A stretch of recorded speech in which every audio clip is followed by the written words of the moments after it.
우리 다 같이 한 마음으로 시편 91편 1절의 말씀만 먼저 읽도록 하겠습니다. 지존자의 은밀한 곳에 거주하며 전능자의 그늘 아래 사는 자여. 아멘. 주님은 오늘 우리들에게 말합니다. 나는 지존자란다. 나는 또한 전능자란다 말씀합니다. 그렇기 때문에 나의 사랑하는 자녀들아, 지존자인 나의 은밀한 곳에 거주하여라. 전능자인 나의 그늘 아래 거하여라 라는 말씀을 하네요. 이절 말씀은 지존자의 은밀한 곳에 거주하며, 지존자는 히브리어로 보니 엘르yon, 높으신 분, 지고하신 분, 모든 만물보다 높고 지고하신 분이 우리 하나님이십니다. 그런데 그 하나님께서 말씀하십니다. 은밀한 곳에 거주하라고요. 은밀하다는 그 뜻에는 아주 놀라운 여러분 뜻이 있어요. 히브리어 보니 세타르, 덮어 가려주다 라는 뜻이 있습니다. 모든 만물보다 높고 고귀하시고 귀하신 그분께서 말합니다. 내가 덮어줄게, 내가 가려줄게. 여러분은 무엇을 가림받고 싶습니까? 무엇을 좀 덮음받고 싶습니까? 내가 은밀하게 지었던 죄, 나의 허물, 나의 실수, 나의 과거의 실패, 상처, 나의 죄들, 여러분 가림받고 싶지요? 주님 말합니다. 내게로 와라. 이 은밀한 장소로 와라. 주님은 우리를 정죄하지 않아요. 우리를 외면하지 않습니다. 주님께서 오늘 말씀하는 겁니다. 은밀한 곳으로 와라. 너의 그 은밀한 죄, 정말 숨기고 싶고 덮임받고 싶은 너의 과거, 너의 실패, 너의 허물, 주님께서는요 가지고 오라는 것이죠. 그 아픔을 가지고 오라는 것이죠. 예수 안에는요 정죄함이 없습니다. 로마서 8장의 말씀 참 귀합니다. 1절과 2절 말씀에 보니 이제 그리스도 예수님 안에 있는 자에게는 결코 정죄함이 없나니, 사단은 우리를 정죄합니다. 죄인이라고. 환경은 우리에게 자꾸 대가를 요구합니다. 이렇게 엉망으로 살았으니, 이렇게 진창으로 살았으니 대가를 치러야지 라고 자꾸 정죄를 합니다. 그러나 예수 안에는 결코 정죄함이 없나니, 그리스도 예수 안에 있는 생명의 성령의 법이 죄와 사망의 법에서 너를 해방하였습니다. 우리는 해방되었습니다. 더 이상 우리는 정죄받은 그런 존재가 아닙니다. 로마서 8장의 말씀에 또 한 번 기록이 되어 있습니다. 31절 말씀에 보니 그런즉 이 일에 대하여 우리가 무슨 말을 하리요? 만일 하나님이 우리를 위하시면 누가 우리를 대적하리요? 하나님께서 우리를 위하신다고 하시는데요, 하나님께서 우리의 편이 되어주시고 하나님께서 나를 존귀하게 여기신다고 하시는데 감히 누가 우리를 대적할 수 있겠습니까? 그 누구도 대적하지 못해요. 32절 말씀처럼요, 자기 아들 아끼지 아니하시고 우리의 모든 사람을 위하여 내주신 이가, 하나님께서는 당신의 영광을 뒤로 하시고 하늘 보좌를 다 뒤로 하시고 이 땅에 우리를 구원하시기 위하여서, 우리에게 생명 주시기 위하여서 오셨어요. 이렇게 자신의 생명, 자신의 영광, 자신의 하늘 보좌, 자신의 아들까지 내어주신 이가 어찌 그 아들과 함께 모든 것을 우리에게 주시지 아니하겠느냐. 생명 주신 그분께서 우리에게 무엇을 아까워하시겠습니까? 중요한 건요, 이렇게 하나님은 나를 귀하게 여기고 나를 사랑하시고 나를 정죄하지 않으신다는 이 말씀이 믿어져야 돼요. 이 말씀 아는 것을 끝나면 안 됩니다. 이 말씀 믿어줘야 됩니다. 믿으셔야지만 우리는 이 세상을 이겨나갈 수가 있어요. 이렇게 생명까지 내어주신 그분께서 우리의 마음의 소원, 우리의 원함, 우리 안에는 갈증, 갈망들 왜 모르시겠어요? 그런데 나는 이렇게 원하는데, 나는 이렇게 갈망하고 있는데, 나는 이렇게 바라고 있는데, 우리 주님께서 너무나도 더디게 움직이시는 것 같아요. 나는 급한데, 나는 갈증이 나 있는데 주님께서 너무나도 더디게 나의 갈증을 채워주지 않는 것 같아요. 나의 원함을 채워주지 않는 것 같습니다. 우리가 이 말씀 믿어지기 시작하면 주님이 나를 귀하게 여기시고 나에게 생명 주시기까지도 아까워하지 아니하시고 나를 너무너무 사랑하시는 그분이 믿어지기 시작한다면, 주님께서 나에게 더디 주셨다라면, 아, 주님께서 나에게 이것을 나는 이렇게 원하는데, 나는 이렇게 급했는데, 나는 이렇게 지금 원하고 조급했는데 주님이 주시지 않는다라며, 주님께서 더디 주신다면 이유가 있으시겠지. 주님의 사랑을 믿기 시작하면은 자기 자신을 들여다볼 수가 있어요. 자기 자신 안에 있는 불순물을 볼 수 있는 은혜가 임하게 되는 겁니다. 주님은 오늘도 말합니다. 난 널 참 사랑한단다. 여러분, 주님께서 오늘 말씀하잖아요. 어찌 그 아들과 함께 모든 것을 다 우리에게 내어주신 그분께서 주시지 않는 것이 있겠느냐. 33절 말씀에도요, 누가 감히 능히 하나님께서 택하신 자들을 고발하리요. 의롭다신 이는 하나님이시니, 하나님께서 완전하시고 오르시고 거룩하신 그분께서 의롭다는데 감히 누가 우리를 정죄할 수 있겠습니까? 정죄할 수 없죠. 34절 말씀이요, 같이 읽겠습니다. 누가 정죄하리요? 죽으실 뿐 아니라 다시 살아나신 이는 그리스도 예수시니 그는 하나님 우편에 계신 자요 우리를 위하여 간구하시는 자니라. 아멘. 완전하시고 거룩하시고 오르시고 진리로 충만하신 그분께서 우리를 정죄하지 아니하시는데 감히 그 누가 우리에게 옳고 그름을 따지고 우리를 정죄할 수 있겠습니까? 정죄할 수 없지요. 하나님께서 침묵하시고 계시는데 내가 너를 정죄하지 않는다는데, 하나님께서도 완전한 거룩을 가지고 계시는 완벽한 진리시고 완벽한 오름이신 그분께서도 나를 정죄하지 않는다는데 어찌 사람이 정죄할 수 있겠습니까? 어찌 감히 그 누가 우리를 정죄할 수 있겠습니까? 정죄할 수 없지요. 그런데 정죄를 받고 있잖아요. 왜 우리는 이런 정죄감이 들까요? 그래서 아셔야 돼요. 하나님 우리를 정죄하지 않아요. 그런데 내가 죄를 짓게 되면 내 양심이 나를 정죄해요. 사단이 정죄하는 겁니다. 여러분이 오해하지 마셔야 돼요. 하나님 우리를 어떤 순간에도 정죄하지 않아요. 우리가 죄 가운데 있다 할지라도, 우리가 넘어지고 우리가 허물투성이다 할지라도 하나님 우리를 정죄하지 않습니다. 지금 오늘 분명하게 말합니다. 내가 어떻게 너를 정죄할 수 있겠어? 내가 어떻게 너를 미워할 수 있겠어? 내가 어떻게 너를 무시하고 내가 너에게 경멸의 눈을 보일 수 있겠어? 나는 그러지 않아. 그런데 정죄감이 드십니까? 여러분, 모멸감이 드십니까? 내가 죄를 지었기 때문에 내 안에는 양심이 나를 정죄하고 있는 겁니다. 사단이 나를 정죄하고 있는 거예요. 그리고 그 정죄감이 때로는 다른 사람을 향해서도 정죄하고 비난하고 판단하고 미워하는 겁니다. 그래서 주님께서 말합니다. 지존자의 은밀한 곳으로 와서 그 죄를 토해내라는 거죠. 죄를 토해내라는 겁니다. 주님께서 오늘 말합니다. 난 널 정죄하지 않아. 그래도 난 여전히 너가 참 예뻐. 참 좋아. 난 너가 너무 좋아. 그러니 지존자의 은밀한 곳에 와서 토해내시라는 겁니다. 주님께 아뢰라는 겁니다. 허물이 있습니까? 그 허물로 인하여서 내가 왜 그때 그렇게 행동했을까? 내가 왜 그때 그런 실수를 했을까? 내가 왜 죄를 지었을까? 이런저런 여러분이 정죄를 받을 수밖에 없는 여러 가지 것들을 주님의 그 지존하신 그분의 은밀한 곳에 오셔서 주님으로부터 덮음을 받아야 됩니다. 그 은밀한 곳은 덮어주는 곳이라고 하였지요. 그 덮어주는 것이 바로 예수 그리스도의 보혈의 피입니다.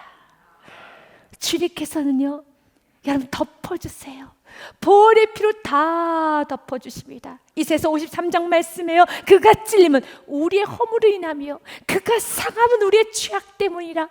그가 징계를 받음으로 우리는 평안을 누렸고 그가 채찍에 맞으셨고 그분이 흘리신 피로 우리는 나음을 받았도다. 그 누구도 우리를 정죄하지 못해요. 하나님이 정죄하지 않는데 감히 그 누가 정죄할 수 있겠습니까? 정죄할 수 없죠. 그날 정죄를 받고 있다면 지금 주님 우리에게 말합니다. 지존자의 은밀한 곳으로 오라는 것입니다. 그리고 용서를 받으라는 것이죠. 또한 주님께서는 전능자의 그늘 아래 사는 자요. 전능자는 히브리어로 보면 샤다이라고 그랬습니다. 이 전능자는 강하다라는 뜻이 있어요. 맞습니다. 하나님은 강하신 분이십니다. 강하신 하나님의 그늘 아래 거주하셔야 됩니다. 하나님의 그늘 아래 있을 때 감히 그 누가 하나님보다 더 강한 존재가 어디 있겠습니까? 그 누가 공격할 수 있겠습니까? 공격할 수 없습니다. 그래서 1000명이 넘어지고 10,000명이 넘어지며 화살이 쏟아진다 할지라도 전능자 강한 하나님의 그늘 아래 거하게 되면 어떤 여러분 재앙이 우리에게 가까이 오지 못합니다. 2절에 고백하셔야 되는 겁니다. 이제 우리 같이 고백하기 원합니다. 같이 읽겠습니다. 시작. 나는 여호와를 향하여 말하기를 그는 나의 피난처시요 나의 요새요 내가 의뢰하는 하나님이라니. 아멘. 주님이 나의 피난처이십니다. 여러분, 전쟁 중에 총알이 비가 쏟아내리듯이 총알이 쏟아져 내릴 때 거기에 있으면 죽습니다. 살아남을 사람이 없어요. 성경은 우리에게 말합니다. 이 세상은 사단이 공중 권세를 잡고 있다고 말합니다. 공중 권세를 잡고 있는 이 세상 속에서 우리가 그냥 세상에 살면 안 돼요. 언제나 전능자의 그늘 아래 사셔야 됩니다. 여러분, 쏟아지는 그 총알에 그냥 무방비 상태로 있어서는 안 되고 날마다 전능자의 그늘 아래 들어오셔서 고백하셔야 됩니다. 주님만이 나의 피난처이십니다. 주님만이 나의 요새이십니다. 내가 의뢰하고 내가 의지하는 분은 오직 하나님이십니다 라고 고백하며 나아갈 때 주님 우리에게 약속합니다. 그가 너를 건져 줄 것이란다. 아멘. 세상에는 수많은 올무들이 있어요. 사단은 지금도 여러분 인생 앞에 올무를 놓습니다. 여러분의 가정에 사랑하는 사람들 앞에 올무를 놔요. 거기에 빠지라는 것이죠. 그곳에 얼마에 걸리라는 것이죠. 그때 주님께서 말씀하십니다. 아무리 많은 올무가 있다 할지라도 주님께서 그가 너를 건져 주실 것입니다. 3절의 말씀 같이 읽겠습니다. 이는 그가 너를 새 사냥꾼의 올무에서와 심한 전염병에서 건지실 것이미로다. 아멘. 여러분, 그가 누구입니까? 하나님께서 누구를요? 너를, 나를. 하나님은 나를 건져주십니다. 그래서 여러분 올무에 걸리면 예수 이름 부르시길 바라겠습니다. 물에 허우적거리고 있던 베드로가 예수님 나를 구원하소서라고 했었을 때 예수께서 즉시 손을 내밀어 그의 손을 붙잡고 말씀하셨죠. 믿음이 작은 자여 왜 의심하였느냐라고 말씀하시는 것처럼 주님께서 우리를 건져주세요. 그런데 여기서 우리가 좀 봐야 될 단어가 올무란 단어입니다. 올무는 나의 힘으로 여러분 빠져나오려고 움직이면 움직일수록 올무는 더 걸려요. 내가 노력하면 노력할수록 여러분 더 나를 올가매는 게 올무입니다. 그래서 분별해 보기를 지금 내가 겪고 있는 문제가 성장하는 과정에서 일어나는 성장통이라면 주님과 함께 감사하면서 한 걸음 한 걸음 나아가면 되는 겁니다. 그런데 지금 이 문제가 내가 해결하지 못하고 있는 이 문제, 생각, 내 안에 있는 어떤 아픔이 5년, 10년 계속적으로 이 문제가 따라오고 있다라면 가정에 마치 정말 올무에 걸린 것처럼 내가 금식도 해보고 기도도 해보고 이런저런 노력을 많이 해봤지만 헤어나올 수 없는 올무에 걸린 것처럼 느껴진다면 이젠 여러분이 노력을 하면 할수록 더 올무에 걸립니다. 이건 노력해서 해야 될 문제가 아니에요. 올무는 내 힘이 빠져야 되는 겁니다. 내가 더 움직여서 더 이 문제를 해결하기 위해서 이 방법 저 방법 써봅니다. 이 관계를 한번 풀어보려고 이렇게 저렇게 노력을 아주 많이 했습니다. 근데 노력을 하면 할수록 관계는 더 뒤틀어지고 풀어지는 것 같아도 여전히 원점, 내가 이 문제를 해결하기 위해서 이런저런 방법을 다 써봤지만 여전히 다시 원위치로 돌아간다면 이건 올무입니다. 이 올무를 다른 말로 하면은 위경이라고 합니다. 위험한 지경이죠. 그 위경 때 주님께서는 우리들께 말씀합니다. 시편 107편 말씀해 보니 같이 읽어보겠습니다. 시작. 그가 그의 말씀을 보내어 그들을 고치시고 위험한 지경에서 건지신도다. 아멘. 지금 내가 무엇을 먼저 순종해야 될지, 그리고 순종해 나가면 그 문제를 해결하기 위해서 내가 움직이는 것이 아니라 내가 오늘 하나님 앞에 순종의 삶을 살아가면 하나님께서 해결해 주십니다. 얼마나 내가 움직이면 움직일수록 내 발을 더 묶게 됩니다. 그렇기 때문에 순종해야 되죠. 그래서 4절 말씀에 우리는 주님의 깃 아래로 들어가셔야 돼요. 그가 너를 그의 깃으로 덮으시리니 내가 그의 날개 아래 피하리로다. 아멘. 날개 깃은 우리가 참 좋아하고, 여러분 이 말씀이 은혜스럽게 느껴지지만 조금 더 깊이 생각하면 조급증이 많은, 인내가 부족하고 여전히 온유하지 못한 우리들에게는 날개가 힘들어요. 깃이 힘듭니다. 날개를 나를 덮을 때 어우 답답해. 깃으로 나를 덮을 때 와, 치워버리고 싶다. 나 움직여야 되는데, 나 이 문제 해결하기 위해서 이 사람 만나야 되는데, 나 돈 꾸러 다녀야 되는데, 생각났어. 그 사람 전화해 봐야 되겠다. 생각났어. 나 그 사람 만나면 되겠다 라고 움직이고 싶어요. 그런데 주님 말합니다. 이 문제 올무 아니니? 내 올무 맞아요. 그래서 분별해 보십시오. 지금 내가 고민하고 있는 문제가 올무라면은 움직이는 게 아닙니다. 주님의 날개 아래로 들어오셔서 주님의 그 깃으로 덮음을 받으셔서 주님 나에게 주는 말씀을 들으셔야 돼요. 말씀을 들으셔야 되는 겁니다. 시편 11편 말씀에 보면은 겨우겨우 이 얼무에서 빠져나오려고 여호와께 도망쳤는데 어리석은 사람들이 이렇게 말을 합니다. 내가 여호와께 피하였거늘 너희가 믿음 없는 그리스도인이라고 하는 사람들이, 세상의 사람들이 내 영혼에게 새같이 내 산으로 도망하라 하면 어찌함인가. 새같이 내 산으로. 지금 이러고 있을 때야 사람 만나야지. 지금 그 문제 해결하기 위해서 움직여야지. 문제를 해결하기 위해서, 이 관계를 해결하기 위하여서 내가 이 올무 같은 문제를, 가정을 회복시키기 위해서 내 산으로 도망가야지. 아닙니다. 여호와께 피하여서 주의 그늘 아래로 들어오셔야 돼요. 주님의 깃에 덮음을 받아야 되는 겁니다. 그리고 그 안에서 계속 선포하셔야 됩니다. 마태복음 6장 33절 말씀이죠. 먼저 그의 나라와 그의 의를 구하라. 그리하면은 이 모든 것을 너에게 더하시리라. 어떤 순간에도 하나님 뜻을 먼저 구하면서, 하나님 내가 지금 무엇하기 원합니까? 하나님 지금 내가 무엇하기 원합니까? 성령님께서 우리에게 주시는 그 말씀, 주님께서 말합니다. 위험한 지경에 주님께서 뭘 보내주신다고요? 말씀을 보내주십니다. 그 말씀을 듣고 그 말씀에 순종하면 되는 겁니다. 순종하면 이 모든 것을 너희에게 더하시리라. 이것이 우리의 삶이에요. 이럴 때 사냥꾼의 올무에서 우리는 건짐을 받는 겁니다. 건짐을 받는 것입니다. 또한 전염병에서도 건짐을 받아요. 여기서 전염병은 문자적 그대로 질병이라는 의미의 뜻도 있지만, 이 전염병에는 독한 말이라는 뜻을 가지고 있습니다. 독한 말. 그 독한 말에서도 우리는 건짐을 받아야 되겠죠. 인간은 말에 한번 묶이면 인간은 헤어나올 수가 없어요. 그래서 야고보서 말씀에 보면은 인간이 하는 말은 굉장히 무섭고 파괴적이다는 말을 합니다.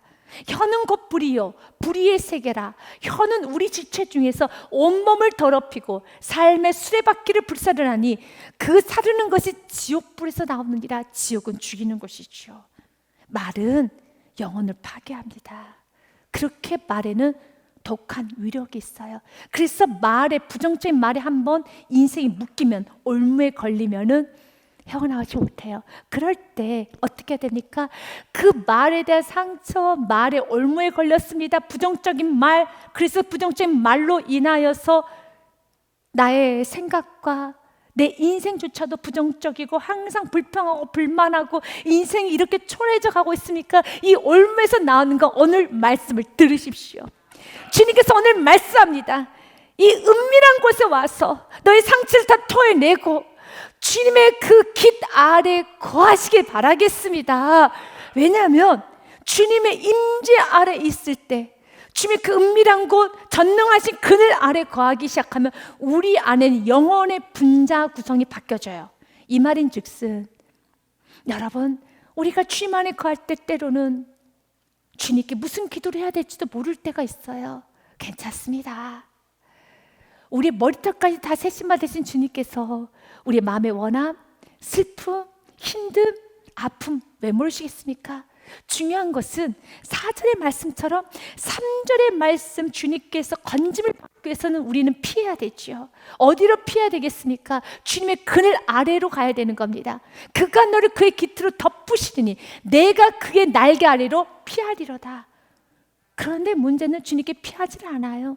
주님께서 덮어주고 싶고 우리의 허물을 덮어주고 싶고 우리의 상처를 덮어주고 싶으시고 우리의 죄를 다 사해주고 싶은데 우리가 너무 바빠요. 너무 마음에 조급증이 많아요. 그래서 자꾸 이것저것 다니지 주님의 임재 아래 들어오지를 못하는 겁니다. 주님 아래 거하십시오. 주 이름 부르십시오. 기도하십시오. 무슨 기도를 어떻게 해야 될지 때로는 회개조차도 하지 못해도 괜찮습니다. 아버지 이름만 부르십시오. 중요한 건 주님의 그늘 아래 있으셔야 되는 겁니다. 이렇게 주님 아래 머물기 시작했을 때 계속적으로 아버지 내가 올무에 걸렸습니다. 내가 지금 말의 올무에 걸렸습니다. 내가 죄의 올무에 걸렸습니다. 내가 지금 헤어나오지 못합니다 라고 주님 앞에 계속적으로 기도하면서 주님의 그늘 아래 거하기 시작하면 우리의 영혼의 분자 구성이 바뀌어지듯이 우리의 영혼이 주님을 계속 부르고 갈망하면은 주님으로 가득 채워져요. 그래서 우리 생각이 바뀌어요. 그 문제를 보는 관점이 바뀝니다. 그러면서 뭘 보게 됩니까? 내 속에 있는 왜 올무에 걸릴 수밖에 없는 근본적인 문제를 직시하게 되는 겁니다. 그리고 그 말씀에 우리는 순종하는 겁니다. 내 안에 우상이었구나. 내 안에 믿음 없음이었구나. 내 안에 예수님을 채워주지 아니했던 내 안에 세상 종욕이었구나 깨닫게 돼요. 그럼 어떡합니까? 성령님께서는 여러분 안에 계신 성령님 반드시 가르쳐 주세요. 오늘 내가 무엇을 순종해야 될지, 오늘 내가 무엇을 순종하며 무엇에 엎드려야 될지를 좀 가르쳐 주세요. 그러면 그 말씀에 순종하면 올무는 주님께서 풀어주세요. 이렇게 우리는 세상을 살아가는 겁니다. 그럴 때 우리 인생은 어떤 결과가 나올까요? 매일매일 주님의 그늘 아래 피하였기 때문에 우리가 주님으로부터 충만해지기 때문에 우리 인생은 이제 예수님으로 꽉 찬 삶으로 열매가 맺어지게 되겠죠. 짐 엘리엇의 고백이 참 귀합니다. 그는 남미 에콰도르 선교사로 이제 아우카 부족을 섬기기 위해서 전도하기 위해서 떠납니다. 그런데 아우카 부족에게 순교를 당합니다. 그의 나이 28살 때. 그래서 영국의 많은 사람들이 그 젊은 청년의 죽음을 너무 안타까워하면서 이것은 너무 낭비 아닌가? 이게 정말 도대체 의미 있는 일인가? 이건 낭비다. 이건 아니다.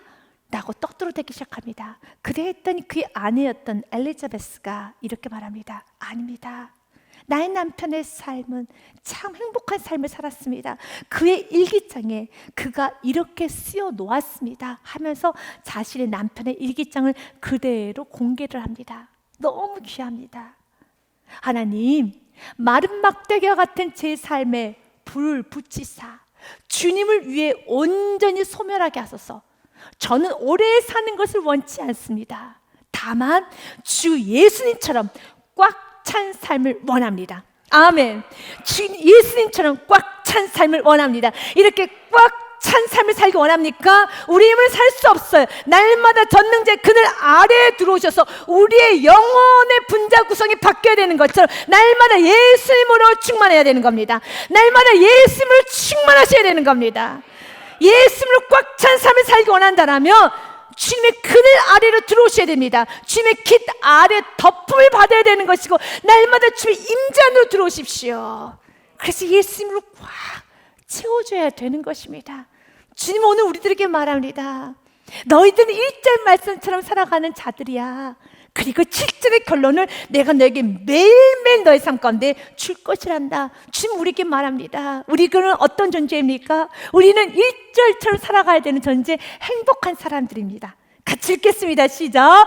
지존자의 은밀한 곳에 거주하며 전능자의 그늘 아래 사는 자여. 아멘. 지존자의 은밀한 곳에 거주하며 전능자의 그늘 아래 사는 나 누구누구는, 나 차용하는 누구누구는. 아멘. 이제 여러분의 이름을 넣는 겁니다. 나 누구누구는. 아멘. 우리 같이 읽겠습니다. 시작. 지존자의 은밀한 곳에 거주하며 전능자의 그늘에 사는 자 나 차용하는. 아멘. 주님께 약속합니다. 주님께서 약속하십니다. 내가 너에게 7절로 내가 너에게 약속을 하리라. 같이 읽겠습니다. 1000명이 내 왼쪽에서 10,000명이 내 오른쪽에서 엎드러지나 이 재앙이 내게 가까이 하지 못하리로다. 아멘.